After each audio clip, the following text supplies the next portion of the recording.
नमस्कार, जय जगन्नाथ। घर का खाना विथ गुनगुन को आपण मानकु बहुत बहुत स्वागत। मु आज आपण मानक पई पनीर बेबीकॉर्न जलफ्रेजी रेसिपी नहीं के आछि जोटा कि आपण माने सब रेस्टोरेंट रो मेनू रे पाई परिबे। तेबे ताको आपण इजीली केमती घरे बनै की खाई परिबे ता आज आपण को मानकु मु देखेबी। तेबे चलते देखिबा पई कोन कोन दरकार। एटी मु 1/4 कप टमाटो प्यूरी नीची और 150 ग्राम पनीर को एमती रेक्टेंगुलर साइज रो काटिकी नीची। गोटे बड़ चामच टमाटो केचप नीची, तेल नीची, लुण नीची, गोटे बड़ चामच अदा रसुण पेस्ट को नीची, मुझे किसी कस्तूरी मेथी नीची, गरम मसला पाउडर नीची, धनिया पाउडर नीची, जीरा नीची, किसी सुखिला लंकार गुंड नीची, गोटे छोट टमाटो को मंजी बाहर कर दे केमती स्लाइस करी काटी नी जाइछि। गोटे मीडियम साइज रो प्याज को एमती क्यूब साइज रो काटी नीछि। गोटे छोट कैप्सिकम को भी मु एमती क्यूब साइज रो काटी नीछि। चाहिले येलो कैप्सिकम और रेड कैप्सिकम यूज कर परिबे। मु एटी 5टी बेबीकॉर्न को एमती पनीर साइज रो काटी नीछि। आ गोटे बड़ पियाज को एमती पूरा फाइनली चॉप्ड करके नीछि। हल्दी पाउडर और दुईटा सुखिला लंका नीछि। मु गैस ऑन कर दउछि आ कड़े को बसे दउछि। कड़े टिके गरम होला परे मु सेत्र अल्प किछि तेल दे दउछि। तापरे मु सेत्र जो पनीर को रखिथिली सेटा को टिके फ्राई कर दउछि। आपण पनीर को बिना फ्राई करके भी ऐड करि परिबे, किंतु सेत्र पनीर टिके भांगी जिवार चांस थाए। आपण आकु बेसी फ्राई करिवेनी, जस्ट लाइटली फ्राई करिवे। मु सेत्र अल्प टिके लूण भी ऐड कर दउछि। देखो किछि सेकेंड आमे ताकू टिके फ्राई कर सरला परे आमे ताकू बाहर कर दबा, नहले पनीर टा रबरी लागिबो। तापर से कड़ाई रे से जो तेल अच्छी से मु जो बेबीकॉर्न को काटिकी रखली ताको फ्राई कर दउछि। ताको आमे स्टिर फ्राई करिबा। तापर मु सेत्र अल्प टिके लूण दे दउछि आ ताको भलो से मिक्स कर दउछि।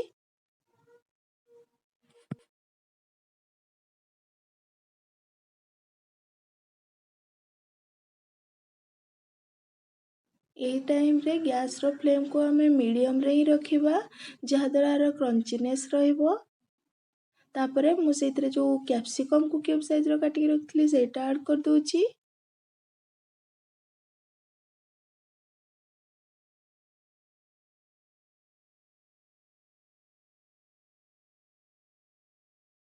तापरे मु जो पियाज को क्यूब साइज रो काटिकी रखिथिली सेटा ऐड कर दउछि। तापरे सब को भलो भाबरे मिक्स करिकी 4 रु 5 मिनिट पर्यंत मीडियम फ्लेम रे स्टिर फ्राई होवा पई छाडी दबा, जहा द्वारा ई सब वेजिटेबल ला क्रंचीनेस रहइबो।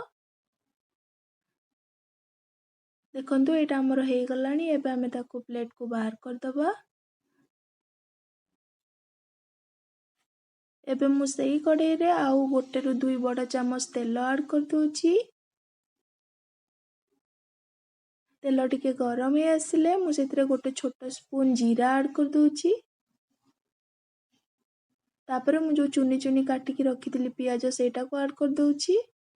और सेइथरे मु 2टा सुखिला लंका जो नेइथिली सेटा ऐड कर दउछि, काहे कि ना जलफ्रेजी रेसिपी टा टिके स्पाइसी होइताए। तापरे मु पियाज टा को टिके पिंक कलर हेबा पर्यंत फ्राई कर देबी।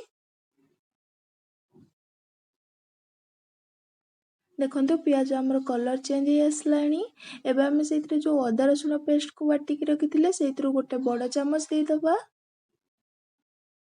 और ताको 1 रु 2 मिनिट पर्यंत तार कंचा स्मेल जीवा पर्यंत टिके फ्राई कर दबा। देखंतु अदा रसुण पेस्ट हमर भलो भाबरे कसी गलानी। एबे हमें सेइथरे जो टमाटो प्यूरी करिकी रखिथिले सेटा ऐड कर दबा।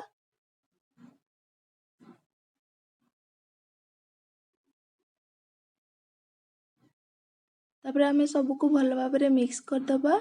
हमें टमाटो प्यूरी सहित गोटे बड़ चामच टमाटो केचप ऐड कर दबा, कहीं कि ना जलफ्रेजी रेसिपी टा स्पाइसी और टैंगी हिताए।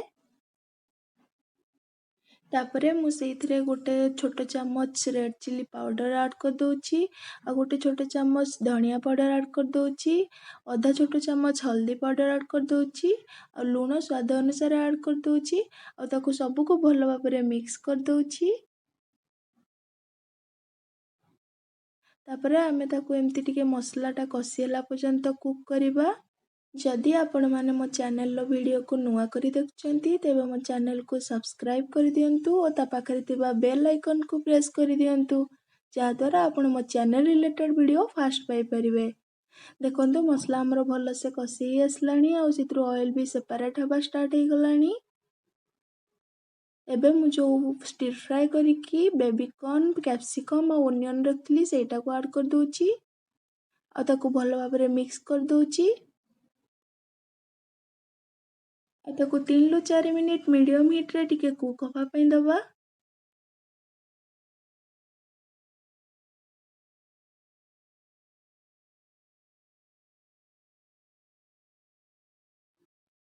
एबे आमे सेतरे अल्प टिके पानी ऐड कर दबा। 1 कप पाखापाखी पानी ऐड करिवे, बेसी पानी ऐड करिवेनी।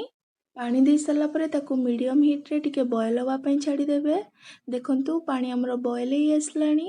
एबे आमे सेतरे जो पनीर को फ्राई करके रखिथिले सेटा को ऐड कर दबा।